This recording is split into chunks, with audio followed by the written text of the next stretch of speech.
welcome to the GCN Tech Show. He's back. Yes, I am. Love it. Good to have you back in here, mate. Thanks, mate. This week, then, we talk custom comfort as well as Frankendale. Yeah, we also discuss why we're in the same t-shirt. No, we don't. No, not this week. About bike shows and why we should go. Yeah, I'm looking forward to that one. I like your t-shirt. Thanks, mate. Yeah, bit awkward. Yeah.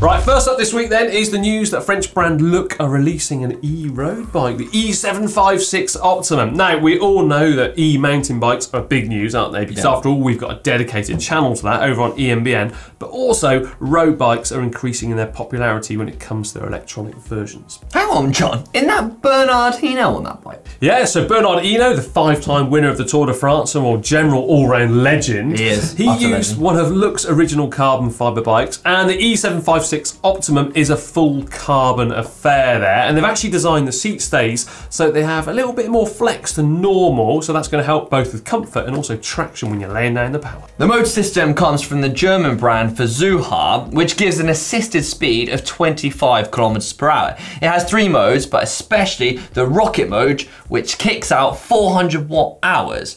But I don't really know what that means, so I think we should hand it over to the EMBN presenter, Steve. Yeah, he knows his stuff. He does know his stuff, doesn't he? A bit further forward, please. Oh, this is ridiculous. Okay. Well, I'll get out of here. Oh, maybe not actually. Yeah, or maybe pretty dangerous. Yeah, he does. Risky looking guy, that. Yeah, the battery and the motor can actually be removed from the bike, which means you can ride the bike unassisted. I don't know why you'd want to, but you can. And I guess it stops you from giving into temptation. Yeah, I think if I had one, I'd just have it on full mode, So no would I. rocket mode the whole time. Yeah. Don't know 400 watt hours. Yeah, whatever they are. Right, so the bike comes in 2 different versions, both with Shimano Ultegra, either mechanical or Di2. And for those of you who still love rim brakes, I'm afraid this isn't going to be the bike for you because it only comes with disc brakes. So there we are. But either way, I'm sure it'll be hitting the shops very shortly. Looks good, that. It does, yeah. In peak. Oh, mate, I don't know that bad, do I? No, mate, you're looking good, you're looking good. But what I'm talking about is In Peak, which is a new power meter brand coming out of Poland, and it attaches onto the inside of your left-hand crank, pretty similar to the models from Stages and stuff like that. But the reason I've decided to give them a shout out this week is because of the pricing. Super competitive. Get this, one of their units fitted onto a Shimano 105 crank, just €362. That is nothing, is it? Mate, that is so cheap. Yeah. And according to their website, if you had your own crank and you wanted to send it off to get the power meter put on, it's going to cost you €380, which is more than the new one. Which is, yeah, that's kind of like, bizarre, well, isn't yeah, I mean, obviously, I suppose if you've got a really expensive crank set, you know, it makes sense, but still, I actually use a 105 left-hand crank on one of my bikes with a Stages unit on it and a dual race right-hand side. And the other interesting thing before we go on is that it only adds 12 grams to the weight. Nothing. And is accurate to within 2%. Which is pretty good, that. Yeah, and just like virtually all power meters out there, it connects to your head unit via either ANT Plus or Bluetooth, giving you those power readings while you're riding on. And once the battery does run out, it gives you about 200 hours of use. You can actually just change it yourself, which is always good news, isn't it? Yeah, 100%. Yeah, so keep an eye out for this one. Yeah, and more tech later. Now, we're very fortunate at GCN Tech because we get invited to virtually every bike show across the globe. And with Ollie just returning from the Taipei show, we thought it was a good time to discuss what they are. Yes, we did. And they're loosely split into 2 sections. You've got the trade show for people that work in the industry, and then you've got the consumer and the public show for people that just love to ride their bikes and basically see really cool tech. Yeah. So at a trade show, the likes of us, well, we get to walk around and get a heads up on the products that are coming soon, or maybe prototypes or concepts, that kind of thing. And it's pretty much a closed door affair, really, because you're sometimes sworn to secrecy on some of the things you see.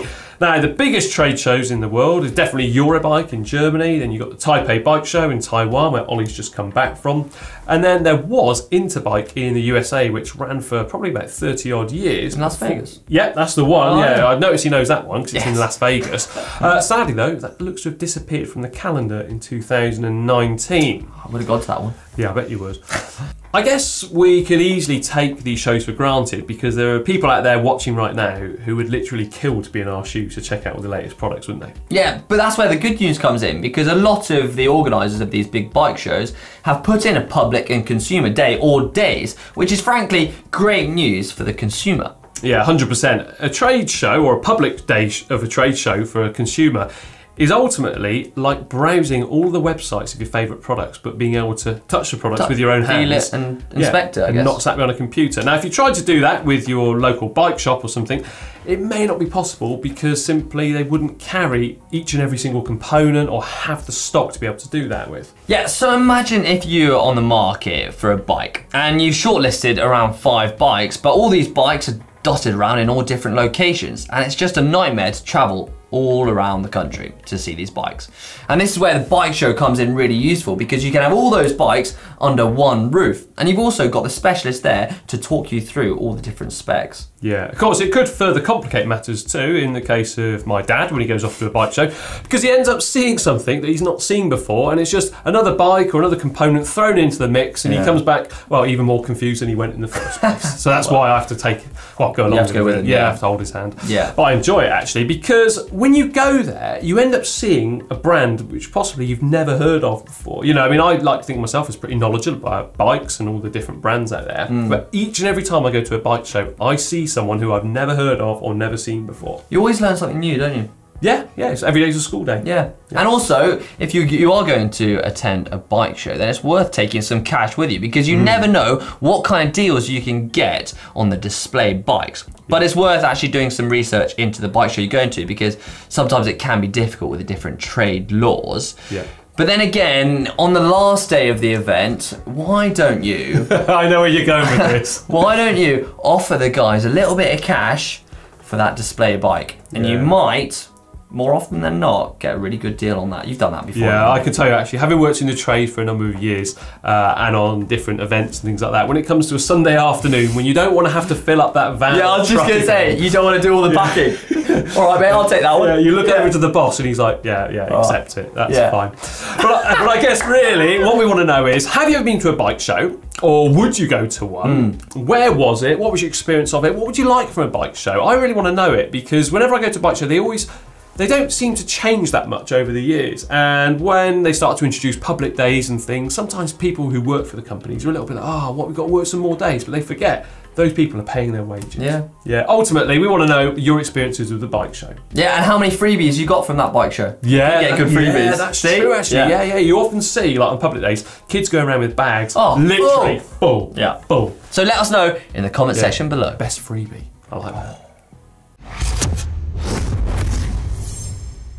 Right, more tech now, and a friend of mine was over in Belgium last week checking out some of the bikes ahead of the racing, and wow, this is the bike of Willem van Skipp of Roompot Charles. He's actually a world champion on the track now. He is indeed. Is it a scratch race or points race? Can't remember. Either way, he's done some, modifications to his bike, hasn't he? Yeah, firstly though, there appears to be this mouldable Play-Doh looking material on his bars, which can only be described as something to use for helping him into that aerodynamic position, or comfort for his elbows, or something similar, for those rough roads of Belgium. Yeah, now I have tried to reach out to him, but he's not replied as of yet. Don't take it to heart, mate. Well, no, it's all right. He's just off the Christmas card list. But so some of you will remember, we have mentioned him before, and the fact that he has his hoods of his brake levers angled in, well, pretty severely, aren't they? Like 45 degrees or something, to get into a super aerodynamic position. He already uses apparently 34 centimetre wide bars, which is, well, quite frankly, horrifying. I don't know how he corners. No, I wouldn't either, actually. But either way, it's good to see. And actually, I was watching a Belgian TV programme, because that's the sort of thing I do at night. And he was on there and he was talking about his position. And he reckons by just bringing in his elbows a little bit, he saves between 10 and 15 watts. And get this, to try and further enhance or improve his position, he's even designed his own stem. That's right. So it sounds like we need to try and get Willem van Skipp on the show, actually, and talk to him all about tech. Is this Ollie's best mate? I don't know, because Ollie's obsessed with aerodynamics as well, isn't he? So obsessed with watt saving, so it must be. Yeah, who knows? But either way, Willem, if you're watching, mate, get in touch, or just answer me one way or another. Yeah. Because otherwise you won't be on the Christmas list. Yeah. But I'm just keen to find out more and more about riders who love tech, especially in the pro peloton. Yeah. Right, it's now time for the part of the show called Screw Riding Upgrades. Buy upgrades. That was done well. We didn't even rehearse that. Right, the idea behind this part of the show is that you submit before and after photos using the uploader tool down there in the description of your pride and joy or anything cycling related, really, isn't it? Just to show that, well, you've upgraded it in some way. Yes. And what do you win if you? Well, you win one of these. Oh yeah, you can't touch this. Well, you can if you win, I guess. Yeah, but last week's contest was between Martin and Tom, and the winner, with over 60% of the votes, went to Martin and his Specialized. Get in there, Martin. Nice one, mate. Martin. So get in touch on Facebook, and you've got one of these. Well, not John, but one of these winging its way over to you. Yeah, nice one, Martin. Yeah. Right, okay, this week we have David from Ely or Ely in Cambridgeshire. I'm not sure, actually. Ely, I reckon. Yeah, Ely. I don't know. I have raced with people from that part of the world. Either way, right, so David bought a Rally Pioneer second-hand bike from a hire shop in Cambridge. It would be fair to say it was a well-used bike with the frame battered and chipped. David used it for a number of years until this summer when a knee operation stopped him cycling for a while. Ouch. Now with this downtime, David decided to refurb and give the bike some TLC, all within a modest budget. With a little help from GCN how-to videos, this is the result. Now the major change was, well, the new wheels and moving from freewheel to a free hub, giving David more gears. It's pretty flat where David lives, and he thinks a 1x-group set is more than enough and a consideration for the future. Now other changes focused on reducing weight and replacing things like the steel seat post, stem and bars with aluminium ones. Of course, the most noticeable change has to be the new paint job, using the same bike paint used recently by me in that project. The focus was on being visible to cars on those dark winter nights, hence the fluorescent yellow at the back as well as the front. David even found replica transfers which he couldn't resist. Oh, I couldn't resist those either. There we go, that's before. Nice little Rally Pioneer that. Yeah, good first bite. Oh! Boom! Hey, he's done a good job on that paint job. Hasn't he? I reckon that better than yours, John. Yeah, all right. Yeah, it definitely is actually, isn't it? It's nicer colour. It's good, that. Nicer colour. Yeah. Right then, who have you got then to try and topple David this week? Right, I've got a good one actually, mate. I've got one from Jon in New Zealand. Ooh. Jon bought his Cannondale R900 unseen and was pretty disappointed when it turned up. It had buckled wheels, seized headset, and the widest bars known to man, and the ugliest seat ever made. From parts lying around and borrowed from my partner's bike, Jon's upgrades consist of a Physique carbon saddle, Physique bars and stem, Bontrager deep section wheels, and a lot of work to get the 9-speed gears working as they should. Oh yeah. Yeah. Cost me the equivalent of £150. Blimey, so he's basically stolen parts from his, borrowed from a partner's bike, yeah. That's what it was before. Yeah, I remember those actually. Oh, wow, okay. Oh, I see. Yeah, see what you've done there. That's nice, mate. To be fair, I've got a good feeling about this one. That's a big Camel improvement tyres. actually. Yeah, it's amazing. Bontrager con wheels. What wheels such a big difference do, isn't it? It's amazing. It's absolutely incredible what transformation. But who's it going to be? David or Jon? Well, it's not up to us, is it? It's up to you at home. Both so up there. Who's going to get the apron? Who are you going to go for? I'm going for my pick, mate. Yeah, well, actually, he calls that the Frankendale as well, that Cannondale. The Frankendale. Yeah, so that's the Frankendale. That's my pick. There we are. It's time for Bike of the Week. And last week, we had Yolanda Neff's Trek, which is a beautiful bike, against Simon Clark's Cannondale. Oh. And 62% of you, we like the 60s this week, voted for Yolanda Neff's Trek. And I have to agree with that. I do think that's a stunning bike. I think it looks absolutely great. Right then, this week then, we've got two special champions bikes up against one another. First up, we've got the European road race champion, Marta Bastianelli, and her Stork bike there. As you can see, special edition paintwork is done there with the light blue, the dark blue, those European stars, they look fantastic. And it's got head wheels and a Shimano group set. It's not going to be all plain sailing though, because Marta is up against the Dutch road race champion and all-round cycling legend, let's face it, Mathieu van der Poel. The hero, Can we call him a legend? He's not very old, is he? He's 24, isn't he? Is that all? Yeah, Oh, but he's an utter hero already. Yeah. So. Well, he's champion in virtually every discipline, isn't he? So yeah, he's got Canyon Air Road, of course, painted up in Dutch national champs colours. Quite subtle, I must say. I do like his shoes as well. Yeah. Got full Shimano Dura-Ace group set, as well as Dura-Ace wheels too. Who's it going to be though? It's a really difficult one this week. Yeah, Marta or Matthew? Vote up there. You decide.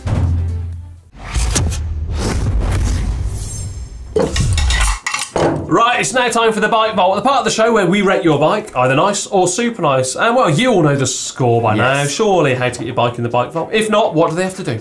They go to the uploader tool, which is in the description below this video. Yeah, and simply upload it and include as much information about you and your bike and where you come from as possible. So, first up this week is Jukka from Kuvola in Finland. I've probably said all of that completely wrong. Job, apologies, I've always wanted to go to Finland, so if you want to teach me how to say your name, invite me. Right, this is Jukka's Specialized Tarmac Pro SL6 2018. Boom, in with that's in with a hottie to start with, isn't it? Yeah, that is nice matte black finish to it. He's got a blurred out background, so it pops the bike. Yeah. And I do like the look of that bike. I like With the key fact rings. they've not got matching tyres. Competition on the rear and a Sprinter on the front. Interesting move. Yeah, I like what you're doing with that. He's got his nice name sticker on it as well. Yeah. With his Finnish flag. Yeah. It's a great looking bike. It's gonna be, do you know what I mean? I'm gonna grab it. Shall I grab it? Grab it, grab it, grab it. Crumbs. Didn't say ring it, but yeah, you've rung it. Right, who's up next then, my friend? Right, up next is Cody Antelope Island State Park, Utah, USA. Oh. Yeah, and it's his Scott Foil RC with Dura-Ace components and Hunt wheels. Wow, look at that. It's a big bike, isn't it, that? I have to say, Little head tube. Looks good though. that landscape and that background is utter gorgeousness. Yeah, you like a bit of ice climbing and all that. Yeah, I love mountains. Yeah, So just loves mountain. yeah, And ice. and that mountains and a bike. Mountain bike. Oh no. No, I didn't say it. I didn't say it. All right. Okay. Yeah. Right. Good. Okay. No, that's nice. I have to say. Is it But super nice or He nice? needs to cut his steer tube. I mean, to be fair, I'm not very good at that myself. What are you giving it though, mate? I personally, I think that's so epic. That's a super nice Yeah, for me. it is. But I'll give it super for you? nice. Yeah, shall I All ring right, it? yeah, ring it. Woo! Okay, right. Next up is Shelley from Prosper in Texas. Canyon Aero CFSL. Interesting background. Yeah. Not a lot of considerations gone on there, has it, Shelley? It's not doing it for me personally. I mean, Is that great bike. The Air Road's a fantastic bike. There's no two ways about Load it. of old VHS cassettes in the background there. We've got some music stickers and all sorts. But my attention's just drawn to the background more than the bike. The bike kind of like is so stealth. It kind of just blends in. Yeah. To the piggledy, muddled, random background. I'm sure it's probably a really nice bike, but we can't see that much of it, can we? can't. Because all I'm looking at is It is a all nice of the stuff in the background. So yeah, nice bike. Nice bike. Right, who is next then? We got Hardy from Boston in the USA, the Factor Vista, and he bought this bike just because of Lloydie's video. Oh, Lloydie, All right. salesman, cheeky. Nice. Yeah, that's nice. I mean, it's not shot from the right side, is it? You I know, like his GCN bottles though, I have to say. Yeah, see these people, they try and pull the wool over our eyes by They doing do. things like that, don't they? You know, a couple of cheeky And is he riding that on the bottles. sand? Yeah, it looks to be a. I can't see any Well, tracks, though. gravel is just sort of sand before it's been crushed. Yeah, isn't it, I that's suppose? true. So, yeah. What are you giving it then, mate? I'll follow your lead. I would have liked the mud guard to have been taken off on the And back. the saddlebag. Yeah, to be honest, Yeah. yeah. It's a great looking bike, and you don't see very many of those. You don't. No, so it's a nice bike. It's a nice bike. Yeah. Right, so here we go, right.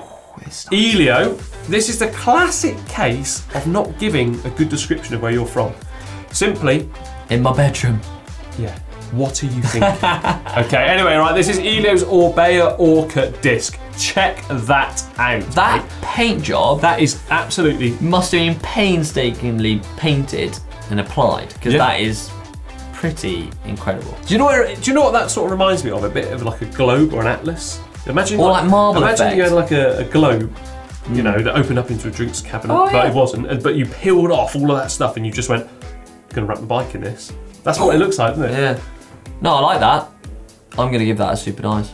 Yeah, I mean, even on the not so nice background. Yeah, I mean, the background's all right. But he's got post suspension forks doing something. Oh, yeah. He's got a pretty cool high It's pretty fly, cool, an actually, 8-ball, a couple of bottles of beer, has he got gear some- levers on top of that bottle. I don't know what that's doing. like a skull or something. Yeah, on like it? an antelope's head or something. It's a bit weird. Right. But either way, yeah, great looking bike that. Super nice. Right, so just a gentle reminder to submit pictures of your bikes in here for the Bike Vault. Get involved using the uploader tool down below. We love them, don't we? We do love it. I have to say, it's one of my favourite parts of the show. Yeah, we get so many bikes in. So do apologise if we don't get around to your bike, but well, keep submitting and maybe it'll come in. 100%. Yeah. There we are, nearly time for the end of the show, but don't worry, we've got loads more great content coming up, including this weekend. There's something pretty cool in there. Yes, Opie and Ollie went over to the wind tunnel to find out some hacks. Yeah, I'm interested to see exactly what they came back with from too. that one, because they were gone a while, weren't they? Oh, they were. And they came back looking all, well, windswept. Right, we must also give a shout out to the GCN shop at shop.globalcyclingnetwork.com, because not only do they have loads and loads for you to check out, but also these new t-shirts. Yes, we're not just wearing them for ourselves, we're wearing them for you, because you can get your hands on these ahead of the Cobble Classics, which are coming up this weekend. Yeah, I absolutely love the Cobble Classics. It's the best time of the year. You can't pry me away from it. No. Right, so remember to like and share this video with your friends. Give it a big old thumbs up down there. And well, for 2 more great videos, how about clicking on his Cobble? And his Cobble. Yeah, Cobbles. Cobbles.